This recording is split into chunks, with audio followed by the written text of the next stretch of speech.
Revenge films.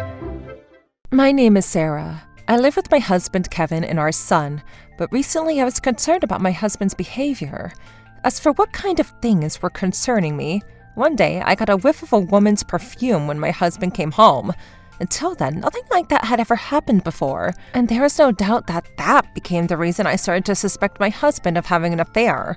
My husband and I were both working full-time, and my husband didn't have that many business trips until now. But recently, he was always off on overnight business trips. One time, I came up with an excuse and asked his company directly about my husband, but it seemed like he really was going on those business trips. However, perhaps because my husband was a very careful person, there wasn't anything in his cell phone that would be evidence of an affair. And some days, I did think that maybe I was just being paranoid, but around that time, I was starting to forget about it. I caught another whiff of a woman's perfume, and I wasn't able to completely get rid of my suspicions. On top of that, recently he stopped playing with our son. Before, he would always go out and play with our son, but now, even when they were together, he would just brush him off and not pay attention, and instead he would be grinning as he looked at his cell phone. The situation continued, so I decided to talk to one of my close friends about it, and she also said that it was definitely suspicious. My friend then suggested that I should go to a detective agency and have them look into it at once. I decided that's what I should do, but before I could get there, suddenly a woman showed up at my door. That woman looks like she was in her late 20s, and as soon as she saw my face, "Oh my god, you're like super old," and started laughing at me. And then, after that, "Sorry, but can you get a divorce from your husband? Because he's going to marry me," she said. This woman suddenly showed up at my door, and upon our first meeting, her first words to me were an insult to my face and to get a divorce from my husband. I was stunned, but then I immediately realized that this woman was my husband's mistress. Because I had been suspecting my husband of cheating on me for a while, perhaps I was already emotionally prepared, and I wasn't that shocked. If anything, I was glad that I wouldn't have to go to the detective agency anymore. I calmly asked her for her name, and she introduced herself as Karen to me. "You just told me to get a divorce from my husband, but that means that you'll acknowledge that you're having an affair, right?" "Obviously! He told me that he loves me way more than he loves you, and plus he already built me a brand new house for us, you know." As she said that, the woman pulled out her phone to show me all the unnecessary photos of the two of them together. For a mistress to show the wife a photo like this must mean that she was either extremely stupid or had some kind of ridiculous confidence. However, on top of that, when I heard her talk about the new house, I didn't want to believe it. Interesting. What a coincidence, actually. I just built a new house myself. "What?" As I said, the woman had a surprised look come across her face. Maybe, just maybe, the house that we're talking about might be the same one. "There's no way that's true, because he said that he built a new house for me." She said that and pulled out her phone again and showed me a newly built my house. When I saw that, I knew. Because no matter which way you looked at it, that was my house that I had recently finished. And that's why, in return, I pulled out my phone and I showed her the new house that I had built. When she saw that, the woman's jaw dropped and she froze. I knew that they were definitely having an affair, especially because I could smell the familiar perfume from this woman. "That's unfortunate. This isn't a house that was built for you." "Shut up! He's just going to kick you out so he can live there with me." "That won't be possible, because that's the house that I built." "What?" I could understand why the woman was so shocked. Anytime somebody said that they built the house, it would be fair to assume that the husband had the house built. The woman then snapped at me, telling me how much my husband loved her and how many things he bought for her already, as she was confidently trying to brag at me. From what I could see, it was true that this woman had an expensive bag and watch among other accessories.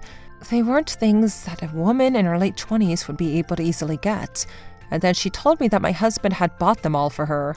I'm sure that my husband had bought them for her, but not with the money he earned. That's because I was earning a majority of the income for our family. Not knowing that, this woman started yelling at me that I was a liar. That's why I handed her my business card. "Huh? What the hell is this?" she said that as she ran her eyes across the card, and in shock, she kept looking between the business card and me. What? Is this for that company Refreshing Co.? There's no way that you're lying, are you? It's not a lie. Refreshing Co. is a company that I started a while ago in college, and I'm the CEO there. And my husband, he's just a regular salaryman. So along with the photo of the new house in my phone, I explained to her that that was the new house that I had built for our family to move into soon. The woman then turned completely pale, as if to say that she didn't know any of this. I wonder what my husband was thinking when he told this woman that he was going to live in that house that I had built with her, even though there is no way that that would be possible in any situation. Anyway, shall we get back to the conversation? You just told me that you were having an affair with my husband, didn't you? So that must mean that you came here knowing that you would be sued for a settlement fee, right? Wait a minute, that's not true! What are you saying now? The woman pulled out her phone again, and this time she was scrambling to delete all of the photos that were in her phone. She was also caught up in that she didn't notice that I had already been recording the entire conversation since I pulled out my phone earlier, so I replayed that for her, and she became even more pale. You said it yourself earlier that my husband bought you all those things, so this is going to be more than enough evidence in court, you know. And by the way, all of that was bought with my income, so I will be suing you, including the cost for all that. No way!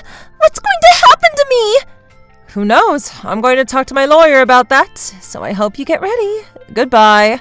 I left her with those words and closed the door on her. The woman was banging on the door for a while, trying to say that everything she said earlier was a lie. But there was no way that that was going to pass, and when I ignored her for a while, she eventually went home. After that, I asked one of my fellow moms to watch my son for just one night, and I waited for my husband to come home. When he got back from work that day, I threw some bait at my husband, asking him if he was having an affair.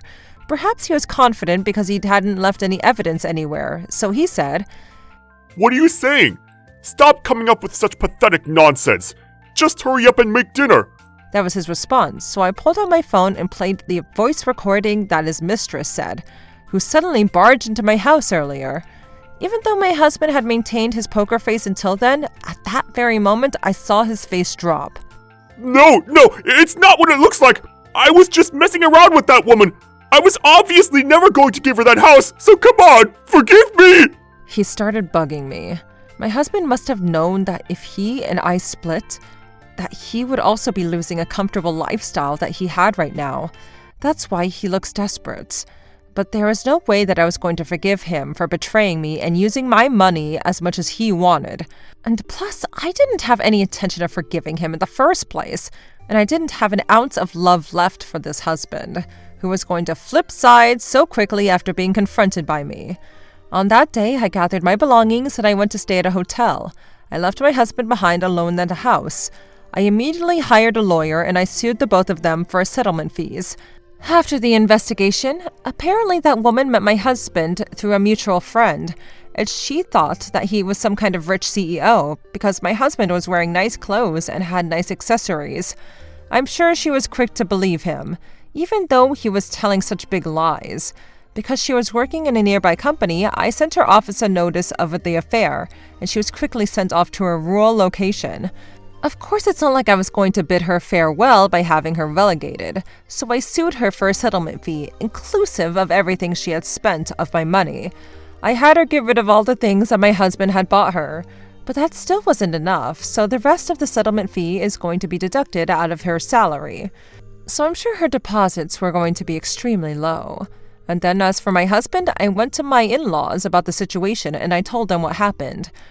When my in-laws heard the story, they immediately called my husband and my father-in-law gave him a fistful. Well, that's because due to their son marrying me, they were also able to live very comfortable lives.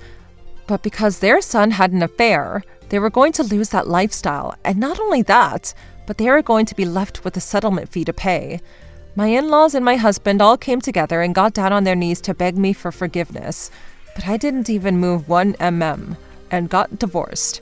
After that, I received quite the amount in settlement fees, and then I moved on to sell the new home that I just built. But because it was brand new and designed like a dream home, it instantly sold. My husband was kicked out, and after that, I heard that he and his parents moved into a tiny apartment together. Also, my husband's company and my company had a business contract.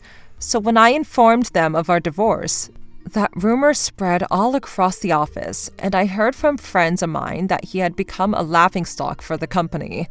Because he had money, apparently he had been up on a high horse mistaking my success as his own. He really did all this to himself. How was today's video?